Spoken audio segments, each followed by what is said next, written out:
Hello everybody and welcome to another new playthrough to this channel. I am the Wayfaring Pilgrim and today we are going to be starting a playthrough of the notoriously difficult and punishing Dark Souls 1.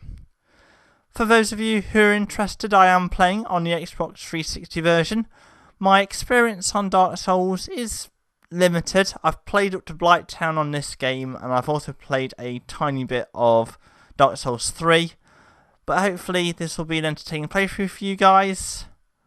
I'll talk a little bit more about what you can expect from the playthrough during post-com when doing character creation. But without further ado, let's dive into a new game.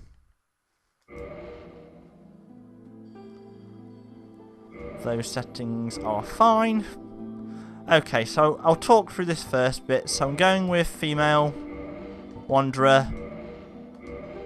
And then the only three gifts that are actually worth anything in this game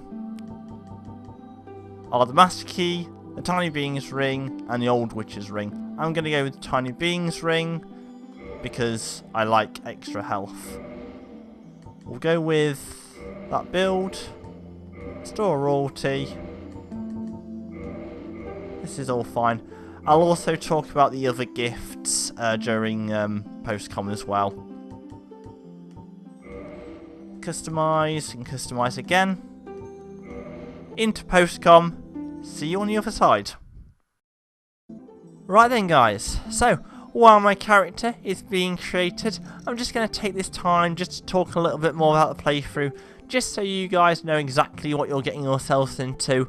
I'm also going to talk about gifts that are actually worth anything in the game.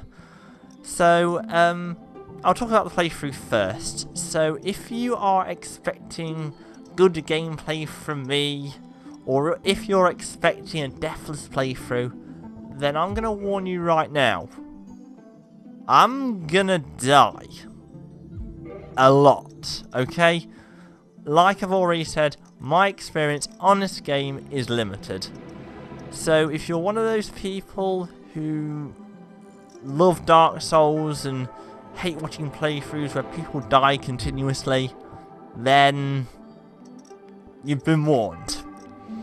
Okay, so that's all I really wanted to say about the playthrough. I'm also going to talk a little bit about the three gifts that are actually worth anything. So we'll go with the Old Witch's Ring first. So I did some research on the Old Witch's Ring, and it appears to me that the Old Witch's Ring helps you get some sorceries from some people down in Blighttown after you kill one of the bosses. I'm going to try and do this with no spoilers. So if you're interested in pyromancy, maybe go with that ring. The Tiny Being's Ring is good for me, gives me a little bit of extra health, and actually you'd be surprised by how often that ring has actually saved my life.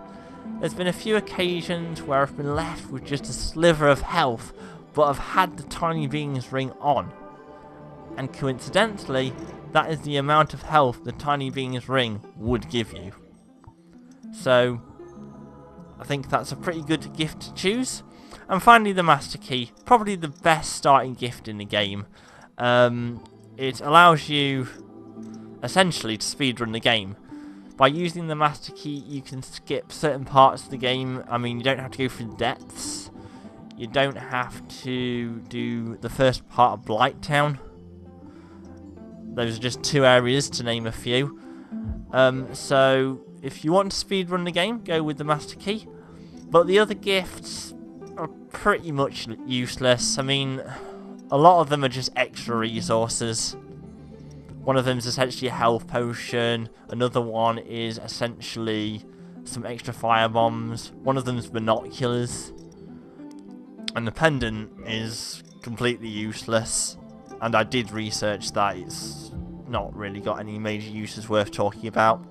And finally guys, if you do enjoy these episodes, don't forget to leave your likes, your shares, your comments, subscribe to see more stuff, click that bell icon to make sure you get notifications, and follow me on Twitter as well. I'll leave a link in the description below, and you guys can keep up to date with everything that happens on the channel, as well as get involved in a bit of banter when I tweet about other things other than just gaming.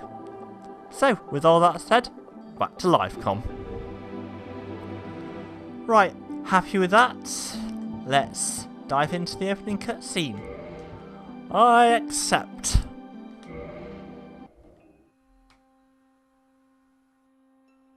In the age of ancients, the world was unformed, shrouded by fog. A land of grey crags, arch trees, and everlasting dragons.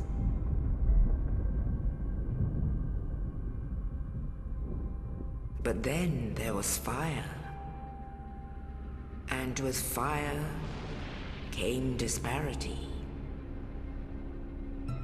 Heat and cold, life and death, and of course, light and dark.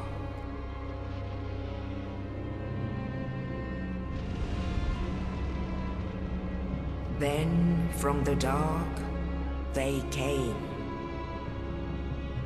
and found the souls of lords within the flame.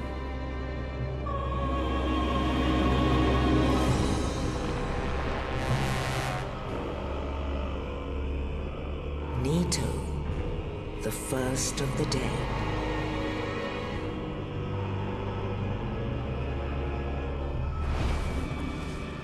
The Witch of Izalith and her daughters of Chaos.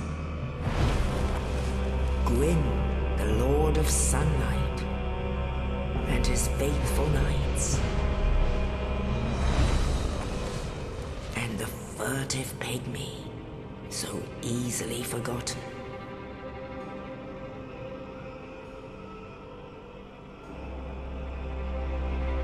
With the strength of lords, they challenged the dragons. Gwyn's mighty bolts peeled apart their stone skins. The witches weaved great firestorms. Nito unleashed a miasma of death and disease. And Seath the Scaleless betrayed his own, and the dragons were no more.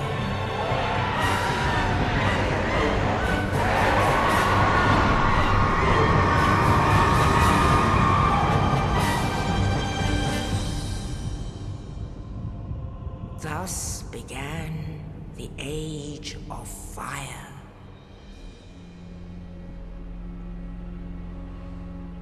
But soon the flames will fade, and only dark will remain.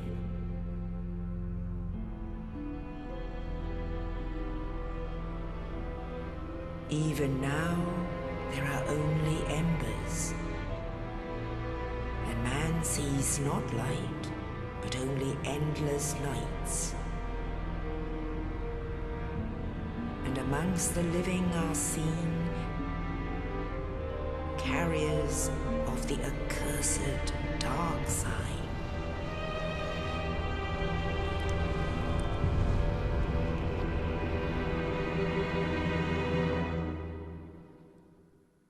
Dun dun dun. So guys, that is the extent of story in this game. The storytelling isn't a strong point. This game is really more about the gameplay. Yes, indeed. And the game agrees. The dark side brands the undead.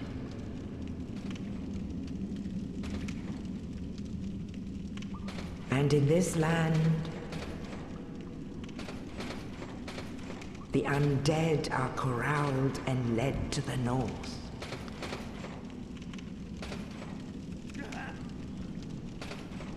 Where they are locked away to await the end of the world.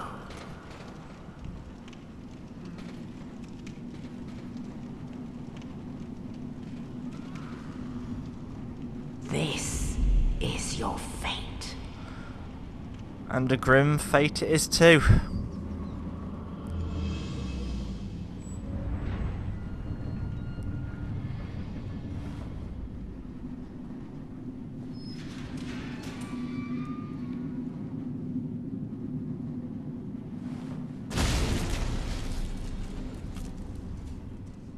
Hey buddy, is this my annual feeding? I mean, I'm awaiting the end of the world, so I guess I'll take what I can get.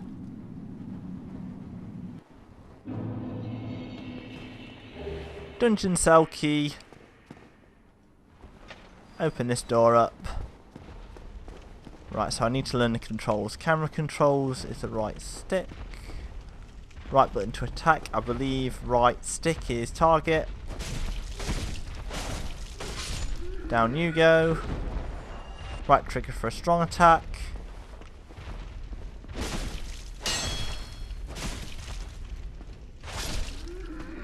Okay. In there is the Stray Demon. We will be facing that boss much later on in the game though. Left stick, hold B to dash. Right stick to target. I love doing that, just sort of rushing forward with strong attack. I'm not going to be able to do that much, but damn is it satisfying doing it. Rest at bonfire to recover HP. And then no loot round here of any note. Nothing around here either. And then light that up. And then if we head through here, you arrive at the boss arena. So we are going to face our first boss, but the first thing that you need to do when you see this boss is run. Get away, and that's what we need to get away from. None of that. Do not try and take that guy on, because you are only armed with a sword hilt, and that sword hilt will only do 2 or 3 damage to him at a time. If you do desire to put in hours of work, then you probably could take him down, but it will take ages. You stand a much better chance if you get your shield.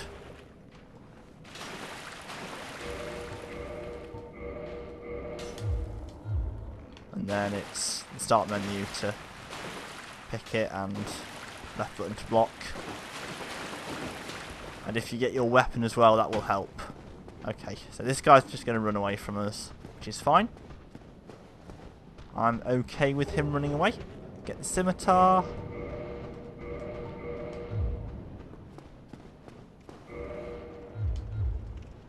And then you can change weapons and toggle items and stuff. And if we head up here,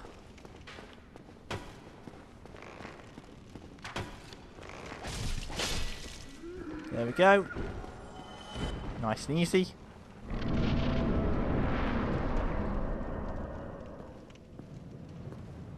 And that knight in there, he's looking a little bit worse for wear, has to be said.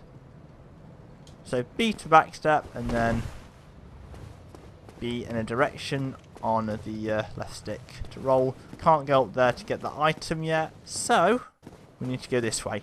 Now, I'm going to stay really quiet here. You have to listen for the cannonball. If you wait until you see it, it'll be too late, you won't be able to dodge it.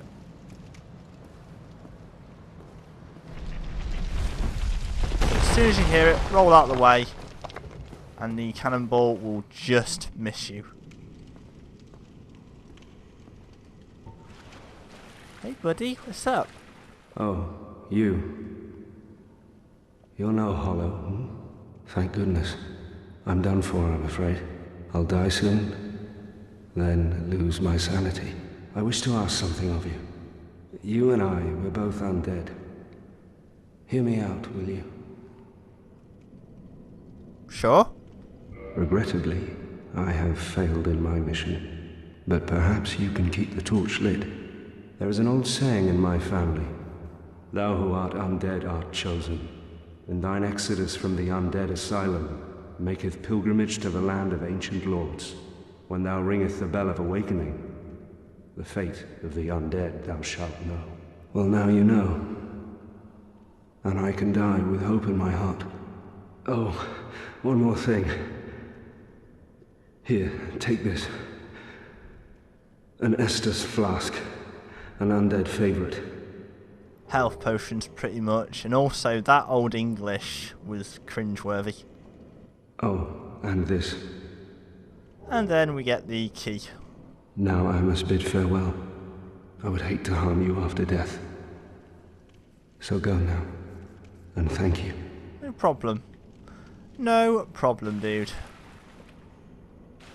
Next to use item. Rest at bonfire to replace Restus. I'll get my sword back out. And then if you listen again...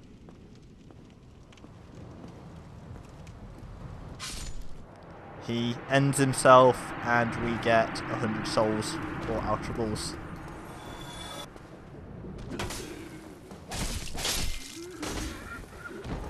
Okay. Carrying on. So, press Y to get into two-handed mode. Now these moves are a bit difficult, so it's left stick, right button at the same time to do your kick. And then left stick and right trigger at the same time to do your jump attack. I won't be using those attacks though. Resting at 1-5 revives enemies, which is always good. Come on them. Come on them. Bring it.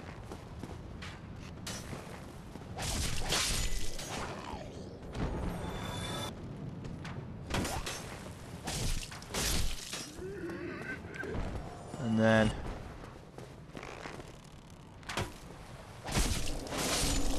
guy goes down. So right button while falling, plunging attack, really good thing to know there. Right button behind an enemy, you get a critical hit. And then you can use left trigger to parry, and then right button to riposte after parrying successfully. I'll only use that if I need to though.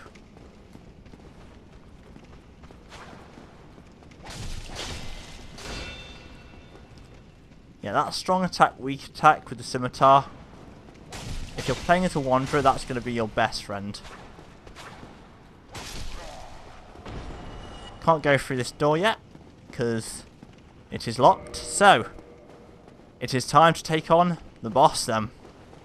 So, two-handed mode, try and get a plunging attack. Then you get a great head start.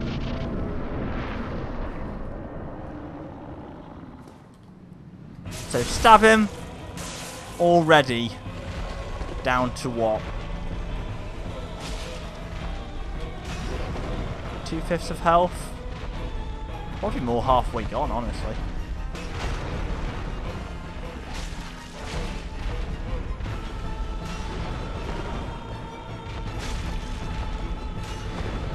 Okay, and you just have to try and roll out the way of the attacks. Take the opportunities that are given to you. He'll fly up in the air, okay.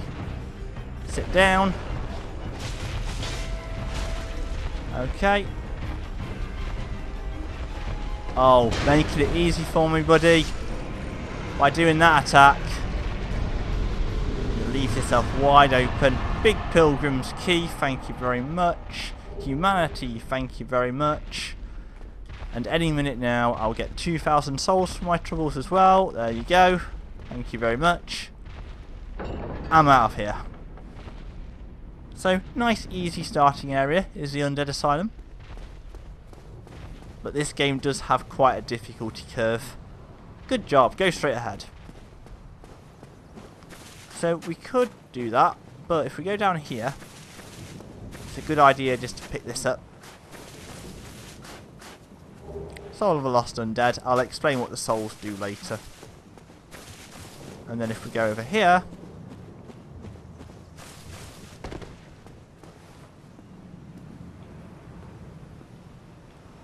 nothing happens.